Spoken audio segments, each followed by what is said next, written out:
So, the new season is upon us, and preservation has gotten a lot of changes. The vast majority of them are power increases when the spec was already in a very good spot numbers wise. So it follows that for season 3 it should be in a really good spot, right?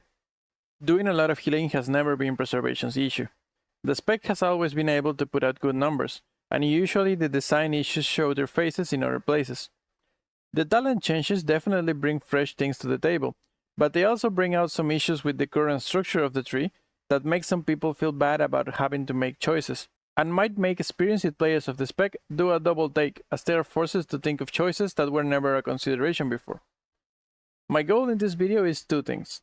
First, I'm going to show you our new talent tree and explain a little bit about what's going on with it. We're going to talk about how the new talents affect your gameplay and what do the recommended builds for the season look like and why. And second, and this is a more general thing, I want to talk a little bit about how we go about making specific talent choices and what competing talents actually are. So let's start with the first part. This is what our spec tree looks like now with the season 3 raid build.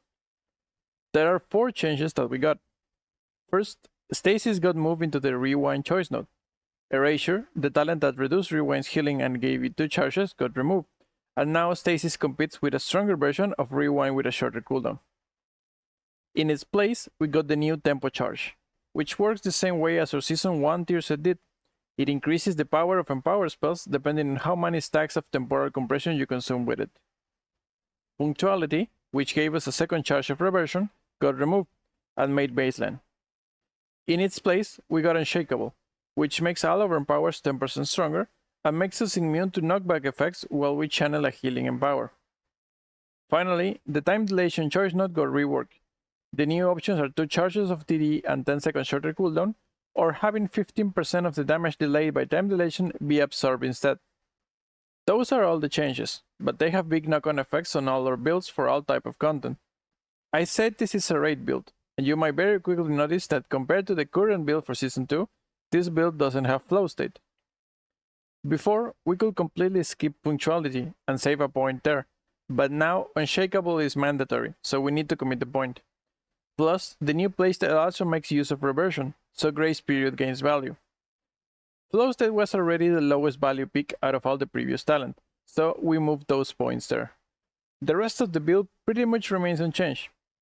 Even though a talent got baked in and a stasis got moved off the bottom right corner of the tree, the new additions just add more mandatory picks to the tree and reduce the flexibility to pick nice things that are not very strong, like flow state, and just makes the build more strict. There is very little you can move here, besides maybe Accelerating Burst if a fight really happens to play into flow state, but that doesn't seem super likely. As a final note on their new raid build, if you see any build that doesn't pick Unshakable, Tempo Charge, and Renewing Breath, that person has no idea what they're doing and that build is very bad. There is just no justification for that and it's just suboptimal. Now, let's look at their new Mythic Plus build. Yeah, shit's spicy. Before, we used to completely skip the rewind choice node, but that is now stasis, which means it's mandatory. And again, tempo charge is very strong, so we still need to pick the bottom side of the tree anyway. On top of that, 2 charges of time dilation and shorter cooldown is extremely good in keys, so we definitely want to grab that one too.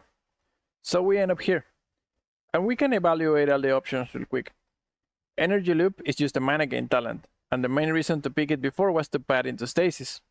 Now that we get another pad into the bottom right, we can drop it, right? Well, no. That would be wrong, but for a different reason. Temporal Anomaly got buffed to High Heaven, and now shields your whole group for a ton. Shields are an extremely good form of healing, and Ignited Plus double so you want to use Temporal Anomaly as much as possible, because it's not only very good to actually do healing, but the shield also stack, which means you can keep refreshing the buff on the group if it's not consumed, and reach up to triple the base amount. One of the best ways to increase your temporal anomaly value is to swap most of your crit into haste, because TA cannot crit, and you can gain haste quicker than what you can gain versatility. So gearing fully for mastery and haste means you can get a lot of temporal anomalies and they're very strong. TA costs a lot of mana though, and you are even stacking haste on top of that, so this is gonna put a strain on your mana very quickly, and so Energy Loop enters the picture and fixes the problem. You can definitely play more conservatively and not go without Energy Loop, but that is just worse than speccing into it and sending your temporal anomalies non-stop without having to worry about it.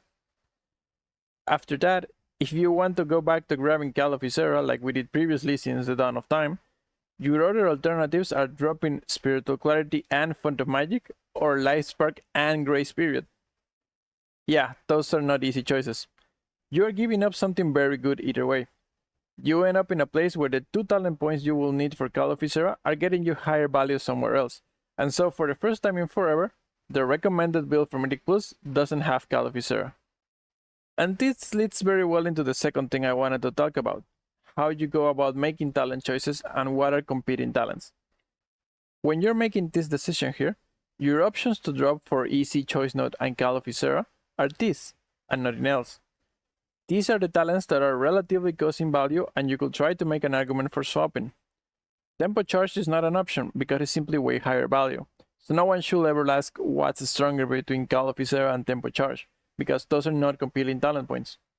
When you consider different talent choices, there are multiple different things that affect how you should value different options. One big part of this decision is that the easy choice note isn't really that strong, and its main value is in pathing towards Call of Ysera. So it really comes down to Call of Ysera costing you 2 talent points here. It's possible that on a one-on-one comparison, Call of Ysera beats one of the alternatives, but it doesn't beat two of them together. If we go back to the raid build, we get an even stronger example of this. Some people really like Flow State and really want a talent into it. But what are your alternatives really? Where can you get 2 talent points that are lower value than Flow State? Tempo Charge and Dreamflight on their own do more healing than a single point of Flow State. Grace Period as well if you play properly with your reversions. You are obviously not talenting out of Temporal Anomaly nor removing Time Lord. That would be very dumb. Every other talent choice is stronger or brings extra padding value. Your only real option here is the points from Accelerating Burst.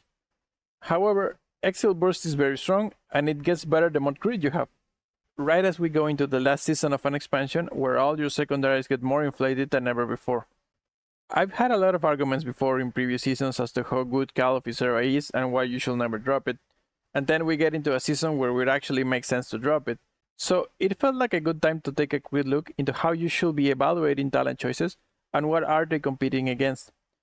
Because of having several lower value points in the past, there was no option that both competed with Call of Ysera and brought higher value, but getting several new strong talents changed that.